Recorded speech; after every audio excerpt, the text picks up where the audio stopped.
Lucadia. Arrow.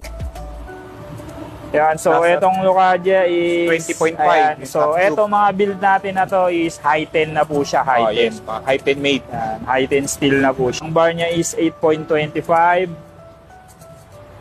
Yung arm length nung 3-piece niya is 170.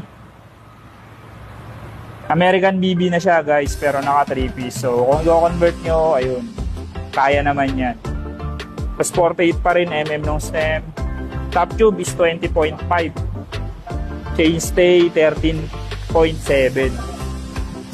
Yan, ayan guys. Solid.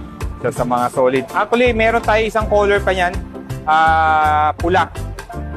Bale, may dalawang kulay tayo yan. Ito yung flat black. Medyo combi. Matte black pala. Ayan.